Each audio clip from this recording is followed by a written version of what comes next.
One Punch Man has revealed Saitama's secret power to everyone. What?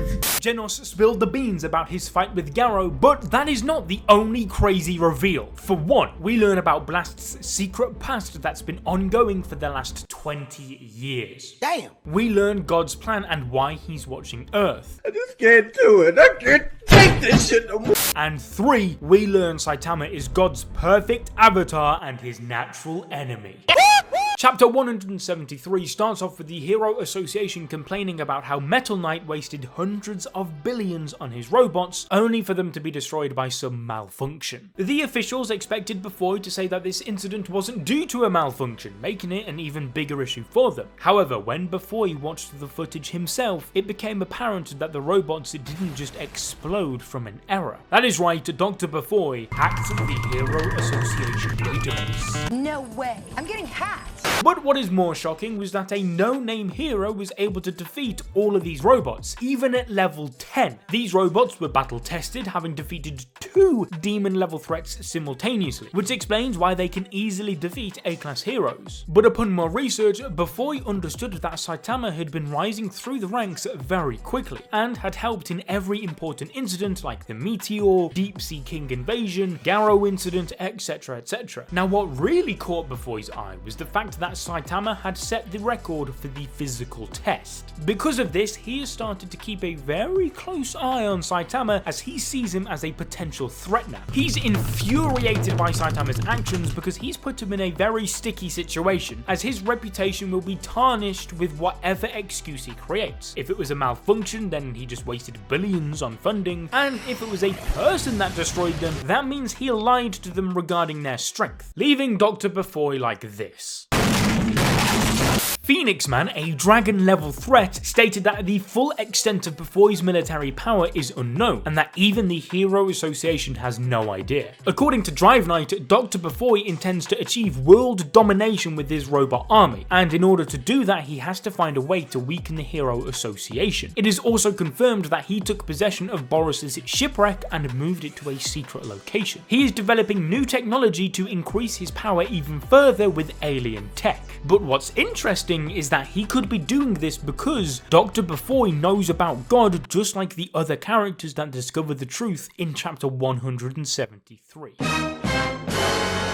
He states, "There's another kind of evil lurking in the shadows, watching, waiting. As soon as humanity finds itself short of protectors, it's sure to come for us." This directly connects to the meeting with the S-class heroes, although most of them aren't there. Only Genos, Zombie Man, Flashy Flash and a My Mask were available. They are discussing the potential of any human turning into a monster as per their experience from the Garou incident. Zombie Man believes that this should be made public. However, Stitch disagrees. He believes that all of this still needs more confirmation with the use of facts to derive a final answer, and that the Hero Association needs to set up countermeasures before making any news public. For example, if they were to announce that any human can turn into a monster, both the heroes and the public would become paranoid about the danger of having anybody around them turn into one. This would create mass panic and raise the crime rates, as we all know civil society is treading on a thin line.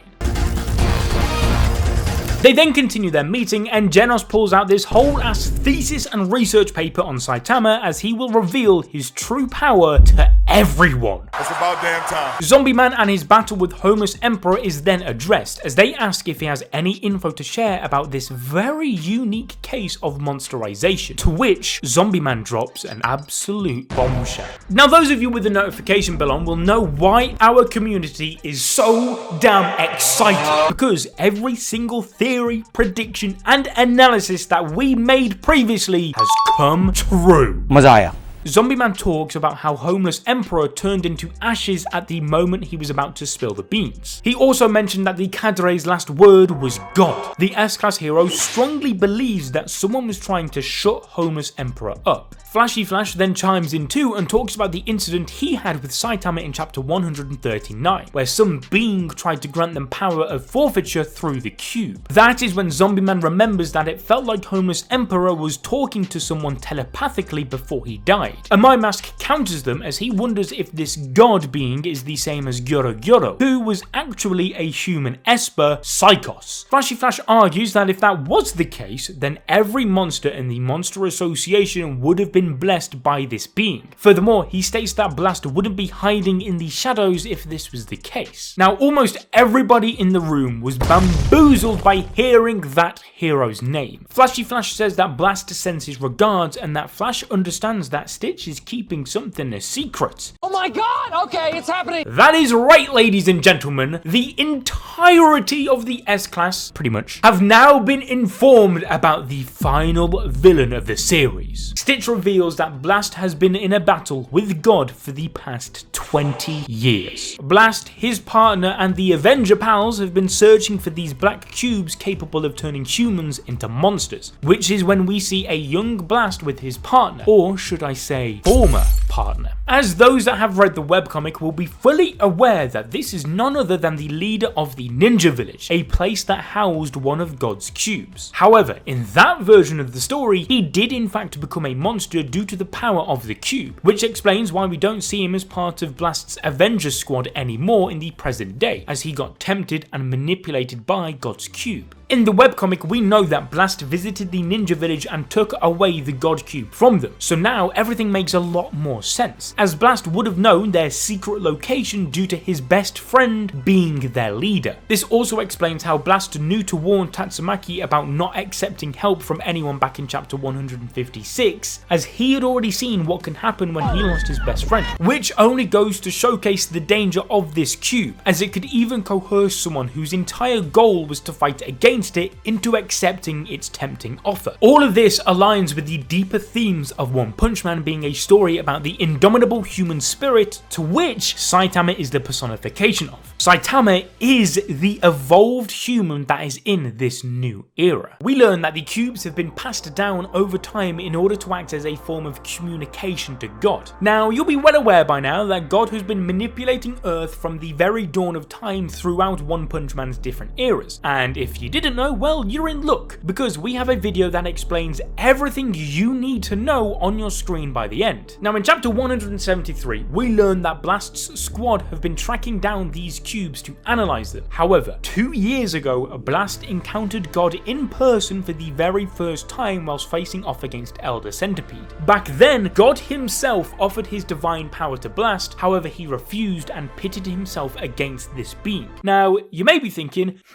but this is the first time I'm hearing about this. Well, that is for good reason, as back then the Hero Association was forced to keep such an enemy a secret as they did not have the power to fight it, even if all of the heroes they had came together, as for starters, because God is a fifth dimensional being, the cameras and sensors couldn't even pick up its existence. There is only a small amount of heroes that are beings who manipulate the reality of the cosmos. Blast stated that both him and Garou are, however he also discovered Saitama and couldn't believe his strength when he displayed his serious punch. This is why the celestial being known as God had to be kept a secret so that the heroes would not be aware of it. Now, you may be thinking that keeping such a dangerous thing secret would be bad. However, if heroes knew of such a thing, then they could very well find themselves accepting God's deal, all in order to fulfill their thirst for power. Because as we know, most heroes are actually selfish and egotistical, with King's character being a mirror of their insecurities being reflected back upon them. Therefore, they would accept God's offer in a heartbeat. It was even kept a secret from the higher-ups, as they would have just used the existence of such a creature as an excuse for their own shortcomings. And for those very reasons, Blast left Earth to fight a one-man war versus this being to protect everyone. But whilst everyone is simping for Blast's efforts, the biggest simp in the room speaks up, as Genos tells everyone that's tough luck, as if they'd just asked Saitama, then this would have all been over by now. However, it is revealed that only those with the power to manipulate space-time can fight God. Well, you'll never get this right. Saitama can do that too. Because in chapter 168, not only could Saitama hear God speaking to Garou, he also conducted time travel. Genos explains everything that happened after he learnt about it all from touching the core of his alternate version that died fighting Garou, which took 4 hours. Flashy Flash had fallen asleep, and My Mask had left. Everyone bored out of their goddamn minds. And even after these 4 hours of constant simping for Saitama, they still didn't believe that such a baldy could blow up Jupiter and perform time travel when even the likes of King has only ever used the moon as a punching bag, or so the rumours say. However, neither Saitama or Garou have any memory of the fight, meaning they can't verify any of Genos' claims. The only thing they do know is that the interaction with God's dimensions has increased dramatically, and that according to Blast, there is something that is attracting him to Earth. That being none other than Saitama himself. Yes guys, Saitama is the whole reason the end of the world prophecy exists in the first place, as his limitless power is acting as a beacon that is attracting the celestial being known as God to Earth, meaning that the stronger Saitama gets, the more he indirectly affects the increase in dangerous monster threats. This only further proves that Saitama is an indomitable force that is an evolved human, having the fists that can go against the celestial god that Garou mentioned in chapter 164. Thus, God wants to target Saitama as he's the only person that has broken the limiters God placed on humanity by his own accord. And because Saitama has this one-of-a-kind ability, he is the perfect avatar to house all of God's power. However, we know that he strikes his deals by targeting the weak human spirit, and Saitama is quite literally the opposite of that. Saitama himself brought up the human spirit in his explanations of how he got so strong. Humans are the greatest at surviving by adapting to their surroundings, which Saitama's seemingly infinite potential strongly connects with, as he banned both aircon and heating from his training as it was an unnatural occurrence that would stop his body from adapting and evolving correctly in regards to his surroundings. Genos then scoffs at the Hero Association's claim that they need unity and solidarity, saying how he looks forward to the reforms implemented into the structure, telling them that if Blast contacts them again, they must inform Saitama, as that is all they need for countermeasures. Now, Genos is right not to believe the Hero Association's claims of unity and solidarity, as they still continue to look down on Saitama purely because of who he is, and the fact that Flashy Flash's first thought about hearing Blast's mission is to fight him as a test of strength showcases the other heroes' lack of seriousness. Even Zombie Man agrees that asking for solidarity might be the most unreasonable request of them all. This is when he thinks back to Dr. Genos, Zombie Man's creator, who claimed that somebody had broken their limiters. Genos and the House of Evolution wanted to create human perfection. However, Genos stopped the experiment when he realized Saitama had become the very perfect person he sought after. Meanwhile, Flashy Flash thinks about his experiences during the Monster Association arc with Saitama, claiming that he just might be a diamond in the rough. Like, did you know that, guys? Saitama might actually be kind of strong, you know? Like, come on, how much denial can this guy be in at this point? And My Mask also begins to think about Saitama and how he could be the ideal hero, another concept from the webcomic. All in all, the writing and foreshadowing here is literal perfection, as they've mentioned how any hero or human could be a monster now, and funnily enough, Amaya Mask is that wolf in sheep's clothing, as the arc directly connects his story to Saitama, as Amaya Mask is the actual monster here, but hasn't exposed himself yet. Instead, he will now use his stardom to propel Saitama into a star. Now remember when I said you should probably go and watch this video on God and all of his plan and shit? Well, yeah, now's the time to do that, so click it. Go on. I said click it.